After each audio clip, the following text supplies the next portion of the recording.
Hi, welcome. You're listening to Beyond the Front Door podcast with Lindy and Rhea. And we are at Peak Properties here in Cheyenne, Wyoming, and we bring you real estate stories that make you laugh, cry, cringe, inspire you. All of the above. All of the above, yep.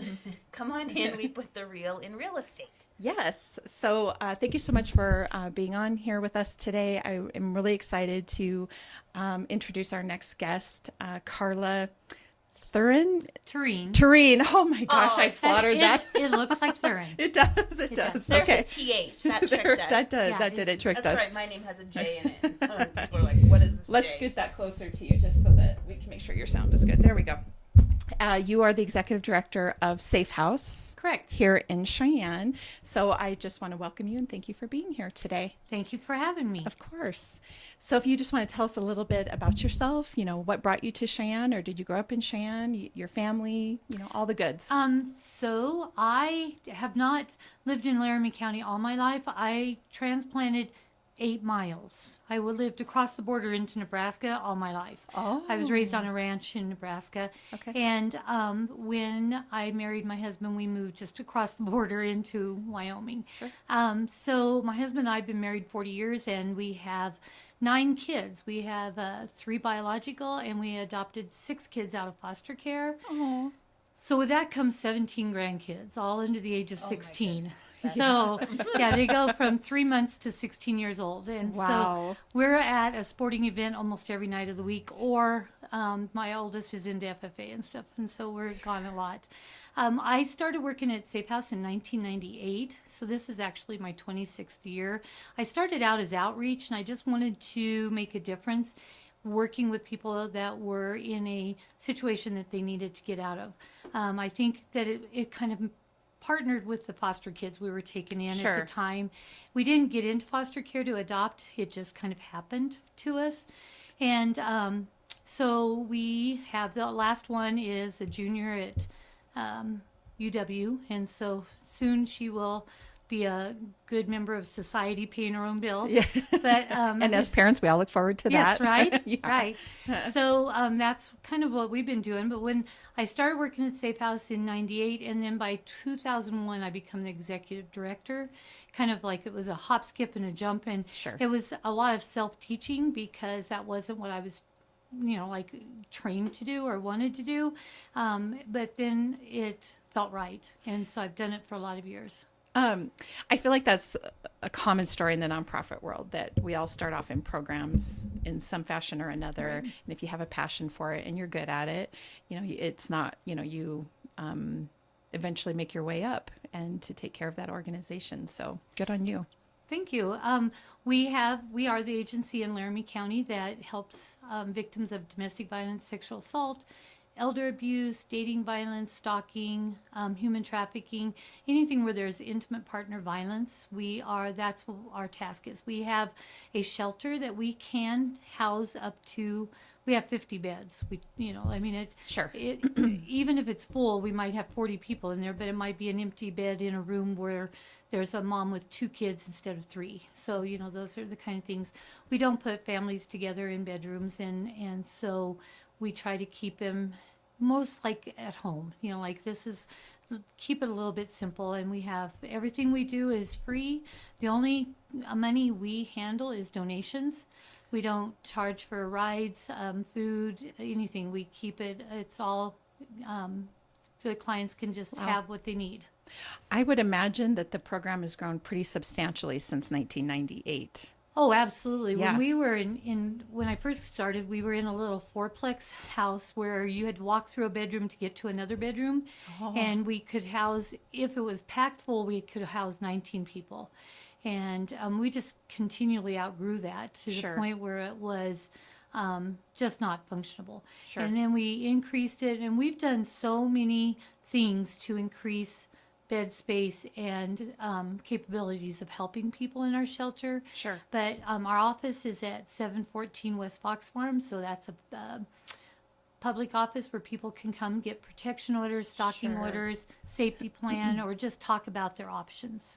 Sure, absolutely. That's, I think too, and whether it's real life, not real life, nonprofit work is real life. What I mean is whether you're a person an individual person that has a goal, or you're an organization that has a goal, there's always this, if you're growing and you are trying to expand the quality of what you're doing, there's always going to come that moment where you have to be willing to take a risk and take the next step, right? Like, so I'm certain over the course of time, especially if you're saying you were in a fourplex and you're outgrowing it and you keep having to move up and up and up, there comes those moments where you're like, okay, this is our budget. This is what we need. We're going to have to take some steps here to increase our revenue, increase what we're doing so that we can continue to serve the people of Cheyenne. And I think that no matter what you're in, that can be a challenging process. So what was that like for you as you guys were growing and sort of expanding into bigger spaces? So one of the bad things about being a nonprofit is the grant world. So many grants, when you get them, they are specific. They're very specific. And so you don't have that money for emergencies or bad things to happen. If, like, I will do the budget for the year, I budget the grants the way they are, and maybe in November my furnace goes out. Well, that's not in the budget. I can't use the grant money for that because that grant money is ear tagged for specific things. Sure. So we have to be able to use donation money or fundraise to have that unrestricted funds that we can use for those emergencies.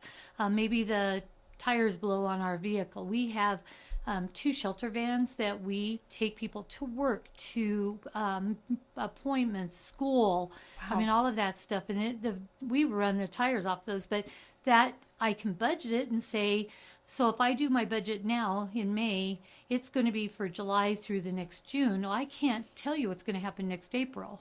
And so I always have to rely on donations or fundraising money. So sometimes when people say, oh, is that Safe House fundraising again? It's like, yeah, they are, because we It's have needed. to, Always, we have to have that emergency money for things that our grants won't cover.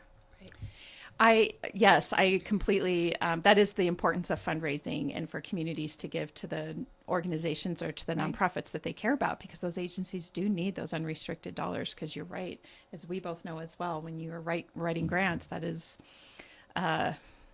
absolutely limited, restricted. It is restricted. That is the word. What is your biggest fundraiser?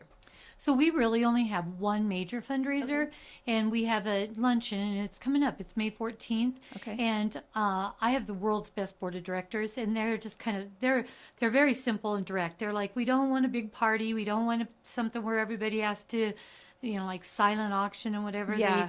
They just come in at lunch, have a speaker, tell you that we make your donation, eat some lunch, and go home.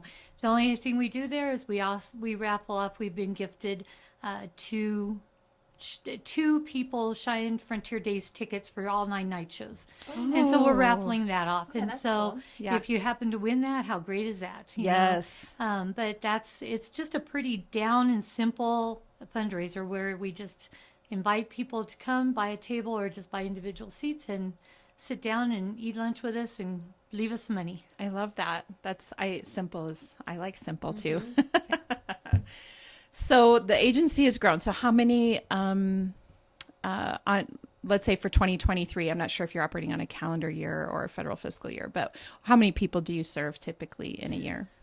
So our last fiscal year, we housed in our shelter 375 people. And that was for about 13,000 bed nights. With that 13,000 bed nights, what that is if a mom comes in and she's got 2 kids and they're there for the whole month at 30 days, that's actually 90 bed nights, because each person. 3 of them took up a bed for 90 nights, basically. So that's how we count the bed nights. But then you have to remember that every morning they're getting breakfast, lunch, and dinner, and snacks, and rides, and whatever else. Most people come in, don't have anything with them. We furnish toothbrush, hygiene, laundry supplies, anything they need. Wow. So once they hit our doors, they don't need anything else. We should be able to supply it for them. Mm-hmm. The other thing that we do, and this has only been over the last probably 4 years, and it's growing. Talk about growing pains. It's had some growing pains, and we've really had to do. We have 2 wings to our shelter. There's 7 or 8 bedrooms in both ends or both wings. The one wing is pet friendly because we found that victims won't leave their They won't pets leave, behind. yeah. If they have to choose between staying in an abusive relationship or taking a pet, they're going to stay wherever the pet's at because they don't trust that it's going to be safe. And so we let them bring their pets to the shelter. I mean, I think last month we had 7 dogs, 6 cats, and 2 guinea pigs. Oh my gosh. You know, in the shelter during the month. Sure. We have the rules are where it comes into. We try really not to have a lot of rules because we want people to feel like they're at home, but we do have to have shot records. We do have to say you stay with your pets. They have to maintain. You know, if they growl or snap at people, they're going to have to, and they have to, when they're out of the bedroom, they have to stay on a leash and stuff. And we have our own little doggy park. And so they can go out, and there's a couple of kennels outside. So if they need to go to work during the day, they can put them outside if they want to in the little kennel and shaded That's just kennel. huge. Yeah. And we have this little bitty fenced-in area so they can turn them loose to let them run around in there for a while before they bring them back in. So that's such a big deal because I think even I mean, if you're even out looking to rent a home, it's hard to find a home that accepts pets. And it's just because, you know, depending on the animal, you know, they're hard on houses. They can be hard on houses. Yes. Mine are currently eating my house. So I feel like any animal, when someone goes, well, mine's really good. Well, I get it. But you just never know. Yeah. You know, cats seem to be what destroys our shelter the most. Yes. Because they'll get up in our shades and then, you know, like they're doing that. But but we really try very hard. And for the most part, people respect the fact that they get to bring their pets. They're just so thankful. So they really will. And we keep them out of the other wing. So that way if somebody's terrified of pets or they have an allergy, we have one place where there's never been a pet in it. And so it's totally pet free. That is really wonderful. So how long is a typical length of stay? So what we do is divide the bed nights by the number of people. And so the average stay last year was 38 days. Okay. Some shorter, some longer. Some people might just need to come in for a couple days until they are able to obtain a protection order. They get things straightened out in the protection order. They might be granted the house. The perpetrator's asked to leave, and so those cases, or maybe the offender's in jail or something like that. And then some people just don't have a place to go. That's where the real estate and rentals and stuff come into play. I volunteered at the Safe House in Laramie when I went to college there. Oh, you did? Mm-hmm. I'm trying to remember. It was I don't want to say, but it was 20 years ago. Well, how many staff do you typically I don't remember. have? So I have 10 full-time staff, and then I just have a clerical staff that, because you can imagine there's an awful lot of paperwork. Because every client we try to keep, everything we do is confidential. And so, but we have this confidential place where we can. So maybe you're abused in 2017 and now another person comes in and we can pull the name and say, wow, in 2017 he abused this person and now he's got a new. I'm sure that happens more than people think. And it just helps us to try to know the lethality and how in danger somebody might be. Mm-hmm. Yeah. So, but we have 10 full-time staff. We run crisis line 24/7. Holidays. That's what I did. I did the crisis line. Okay. And that is a lot of work to do that. And it's like we don't get a lot of volunteers because it's not one of those great volunteer feel-good things. I mean, who wants to get up at 2 a.m. and go to the hospital for a victim? You know, so you'd much rather volunteer at the animal shelter and pet a puppy or even Cheyenne Frontier Days and hand out tickets. I mean, you know, like... So there's a different, I say that too. I'm involved with the CASA program here in Cheyenne, and it is a different type of volunteering. You're right. I do feel like volunteering kind of sits on a spectrum. Do you want to, you know, and there's a need for all of it. So if, let's say you're doing, I'm pretty certain the Friday food bag all feel good stuff. Yeah, It's and you like- can go volunteer and stuff bags with done. it. That is fun. You're feeding kids for the weekend, and they need that help. And you can get in there once a week or whatever the case is and get that done. Or Meals on Wheels, I think, is another good program here, right? But you're right. Whether it's child abuse or victims of domestic violence and sexual assault, that's a much more intense volunteer work. But the thing that I always tell people. The thing that I like about it, not only are you making a difference in the life of that family, but it is what I would consider to be a much more, you're developing some professional skills along with it, right? So, like you're saying, the skill set that it takes to go sit with a victim up at the hospital, that not just everybody can do that or even wants to do that, but some do. And some people really have the skill set for that, or whether you're going to court or you're, Right. whatever so there's some professional, there's some skill set there that can be developed that maybe isn't as necessary in some of the other volunteer positions that are in the community. So I really try to, whenever I'm out promoting CASO or a program like yours, I'm always saying, there's a professionalism you're going to add to your skill set. Like this will, not only are you helping this family, but it's going to help you as well. So, Right. What is your volunteer program like? Do you have they do a training? Like, what does that all entail? So, according to the Division of Victim Services, through the AG's office, who we get funding through, the volunteers have to take the same training as paid staff, which is a 40-hour training. So it is a commitment. It is a huge commitment to have the training done before you can start working. And then, of course, all of the background check, the fingerprints and all that have to be done to make sure that you're a safe person. Safe person to bring into our shelter, correct.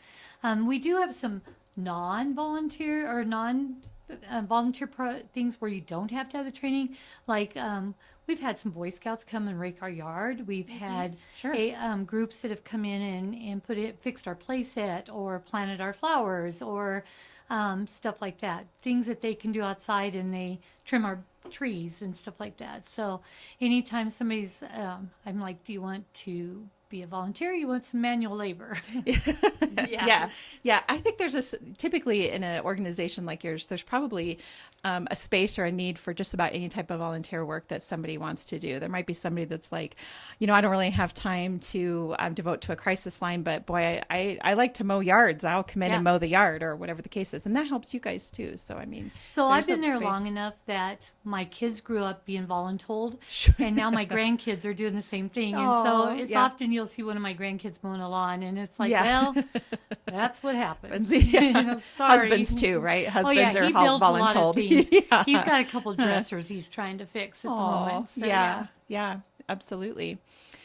So currently right now, so your program, you primarily serve victims of domestic violence, and it's both people that are maybe have been identified because they're coming through the court system, or they're perpetrators coming through the court system, as well as those that self-identified that just come forward on their own, right? And that's called a dual service program. Is that what? Yeah, we can help with anything. Yeah. And we often have people that will come in and report, and they don't want to go through law enforcement. They're, for whatever reason, Wyoming's one of those states where your guns are very important. Yeah. And so they might not want a protection order because they know he might lose his gun, and he likes to go hunting with his dad or whatever. And so with the protection order, the one thing is they are asked to relinquish their guns during the course of the protection order. Sure. And they can't get a new one because they go on NCIC and they show up as they can't purchase. Right. And so there's so many things like that. Or finances is a huge one. Like, I really don't want him to abuse me anymore, but I sure need the money. I don't work, and what am I going to do, kind of thing. That's a common scenario. So as you look out across Cheyenne and the community and the services that you provide, is there a common theme, or what's the best way to say it? Just a common theme that you see with the clients that are coming into your, like, what's a common problem, I guess? So the biggest barriers that we have, yes, thank you, is drugs and alcohol and mental health. when somebody comes in and they're really having a crisis, like maybe just mentally can't figure out what the next step is, sometimes it's very hard to get them into an immediate appointment with somebody. Sure. And do they have the finances to pay for that counselor? So if we're going to have to find somebody that works on a sliding scale or is free to them, there's going to be a longer wait list. Substance abuse and alcohol, people don't just flip a switch and say, oh, I'm going to go into the shelter tonight, yeah. so I'm going to give up my drugs. I'm sober now. Right. It doesn't happen like that No. because it's just not even feasible to think it's going to happen that way. So we have to try to figure out other ways that we can help them or figure out how they can get to that safe spot while they're working through those. Those are two barriers that we see a lot when we're working with clients. Mm-hmm. The third one is definitely housing. They come in shelter. They've left their abuser. Abuser kept the house or has the money, so they can't pay for it or whatever, and they're ready to move forward, but there isn't a rental that they can find that will take them because maybe their credit's too bad, or maybe they have a history of, maybe they have a eviction on their record. They just don't have the finances, and sometimes people are just stuck in that position. Like I was working with a young woman who, she's a single mom. She's in her 20s, 3 kiddos. She's worked so hard to get out of that abusive situation and move forward, but now she's stuck trying to move she can't get out of where she's at. She's getting public assistance. She's got a good job. She has health insurance at this job. So, it's helping her. Yep. She makes, like $17 an hour, but if she makes $17.25 an hour, then she loses any assistance on her housing or her daycare for those 3 little kids. Yep. So she can't afford the raise, but all she wants is to buy a house. That's all she wants. Yep. And get out of that cycle of poverty. She's moved out of the domestic violence and she's moved forward, but now she's stuck in this next spot because she can't afford to not have public assistance. Sure. Because she'd have to make a tremendous amount more to. Yes, I was just going to say that for anybody that might be thinking, that she wants to be on those things. She doesn't, but the hurdle to get past is pretty significant. Like, I'm guessing it's probably right around like a $10,000 just to even get over that hump, right, for the year. So yeah, and you don't just go from $17 an hour up to whatever that would be, $27 an hour, right, however that goes. Like, so you're right. So if you get a raise or something happens somewhere in the middle of that, you lose all of that support, which then means your monthly income coming in drops below what it was when you had the support. Right. So she plays the waiting game. She waits until her kids get old enough she doesn't need daycare. She waits until the kids are old enough that she can maybe take on a second job and work on Saturdays or something, like that. Sure. And so she's just stuck in that spot where we need to help her figure out how to get over that. Like, she wants over that hurdle. She doesn't want to be where she's at. Yep. And we see that so many times. Like, we will get somebody in our shelter, we help them, we get them to that next spot, and then they're stuck there for years because there's just, and then what happens is, unfortunately, it didn't happen to this young woman, but it may someday, they fall into another relationship with somebody just like they got out of, because it's like, well, I'm never going to move forward, but maybe if unless I find someone else who's helps providing income. Right. Because with our 2 incomes, we could maybe afford a house.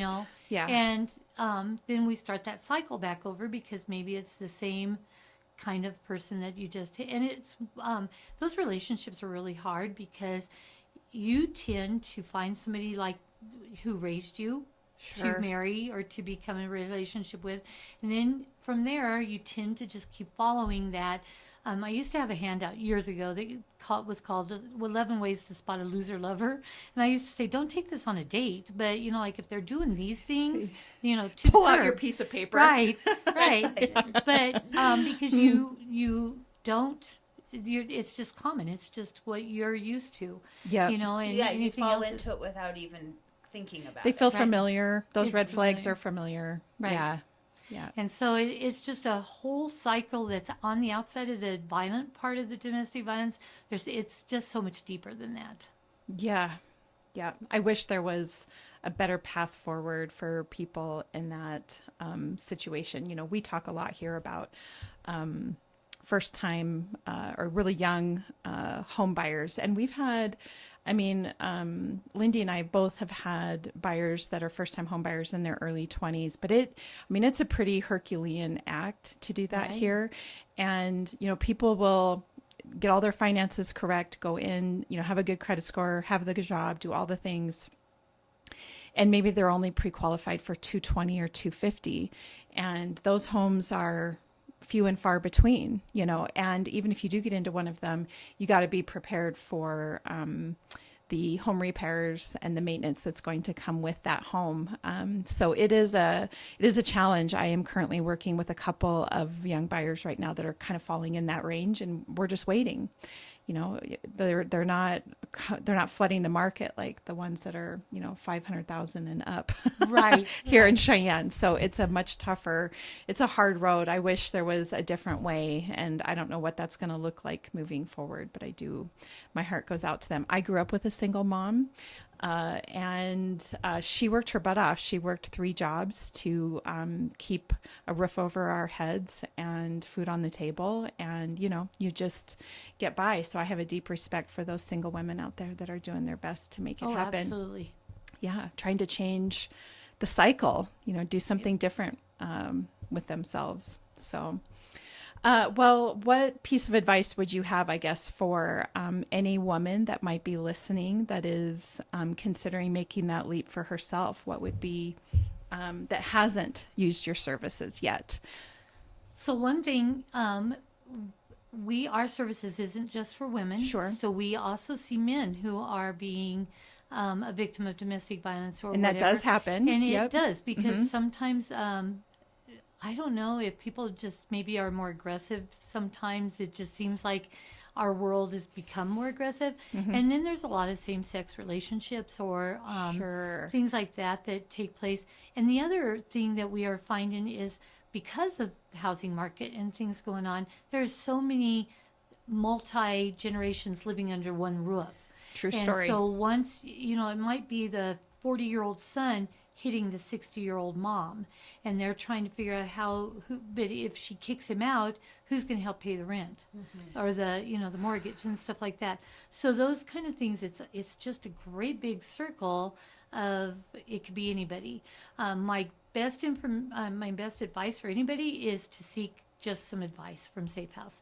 Everything we do is confidential, so if you call and talk to us or come in and talk to us, the only thing we have to report is child abuse or somebody who is a danger to somebody themselves or others. If they have a plan, Made a threat, yeah. right, and they have a plan, we're going to report and say, you know, like, I think this is a bad deal. Sure. But otherwise, everything is confidential, and we can sit down and say, problem solve. We figure out what's your best way.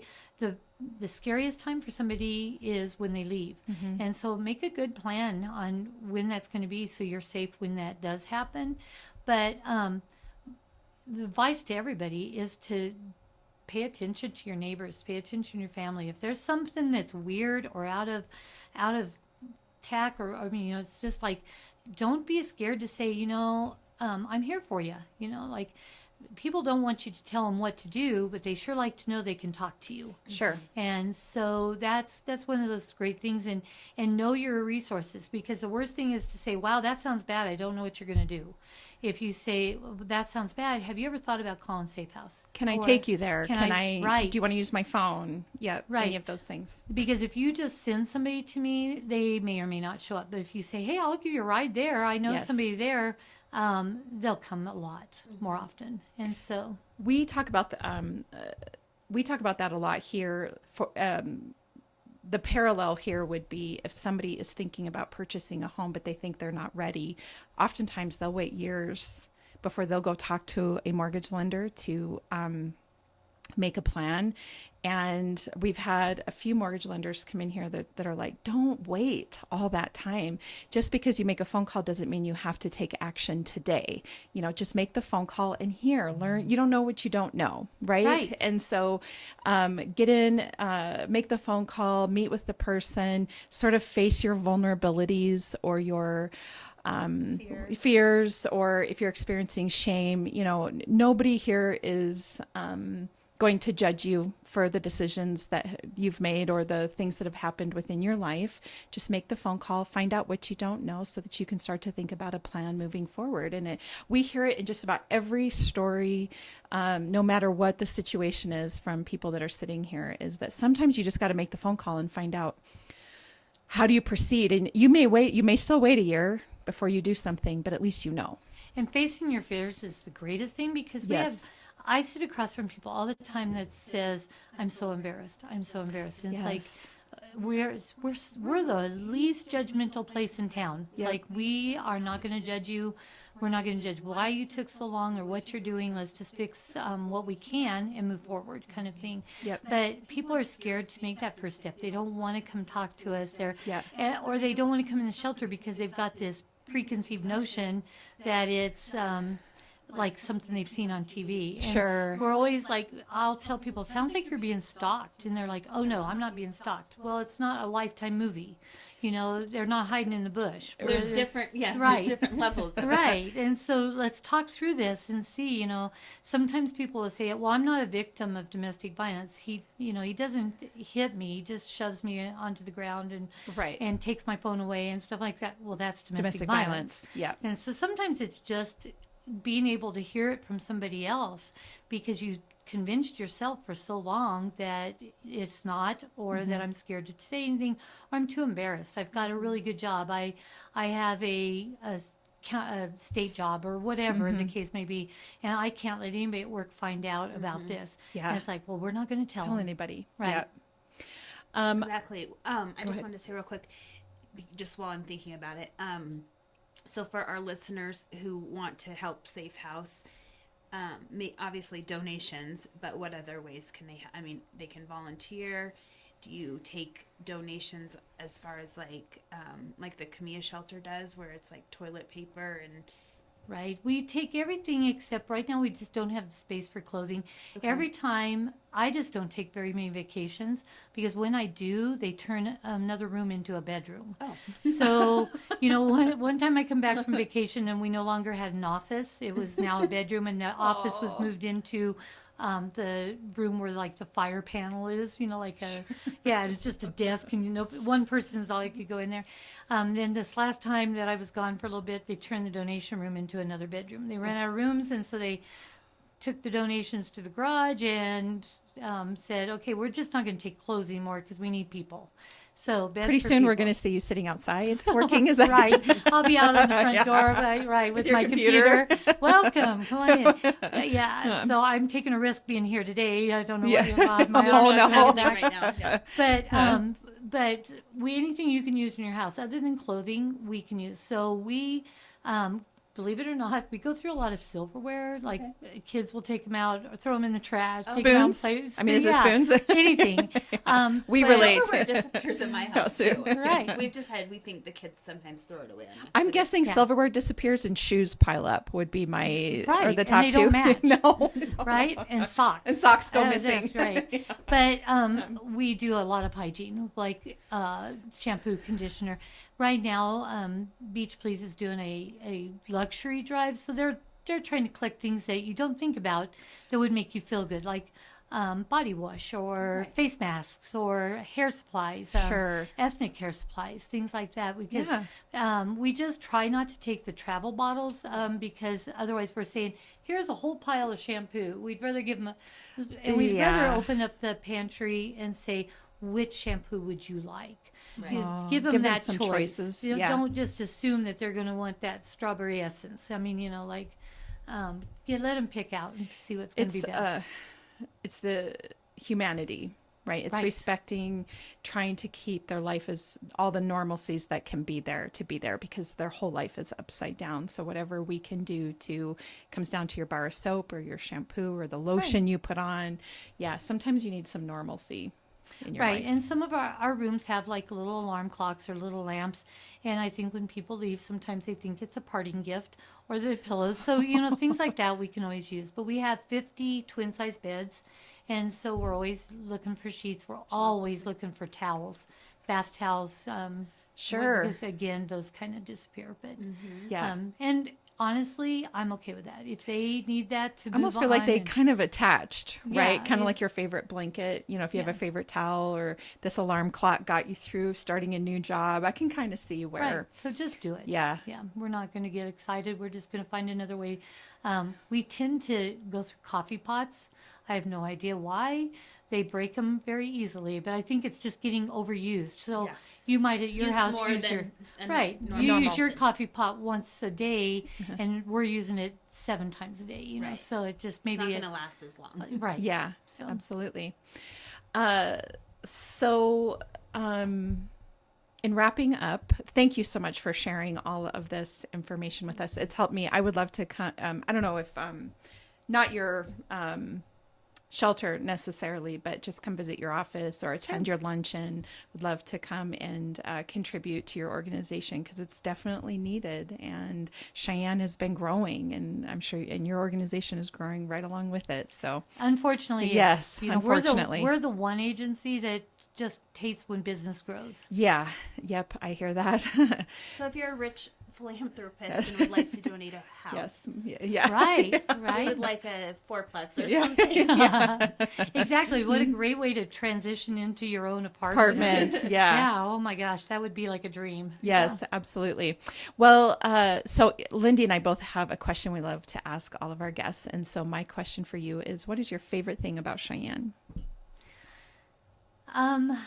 honestly, I love the fact that people are friendly. I mean, for the most part, you know, you hear once in a while bad stories, but for the most part, we had our walk yesterday for yesterday was National Denim Day, and we had our walk downtown at the depot, and everybody is just like they've known you forever, even if you've just met that first moment. And so Yep. it's really nice to feel like you're comfortable meeting people. Absolutely. That we've heard that quite a bit. And of course we agree with you. And I was thinking to myself that you probably weren't a stranger to the wind coming from Nebraska. Am I correct? Or No. no. I mean, we're talking 8 miles across the border. Yeah, so It's the same you were, wind. yeah, you were already used to it. You Right. adapted to the windblown look. It was all good. Yeah, we'd get up in the morning and decide which way the water tank blew. Is it in Wyoming or down the road? Yeah, kind of thing. absolutely. Right. And my question, if you could buy real estate anywhere in the world, where would it be and why? And if money was not an object. If money was not an object, I would buy a piece of property, probably not very far because I want to stay close to but in the country with a little creek.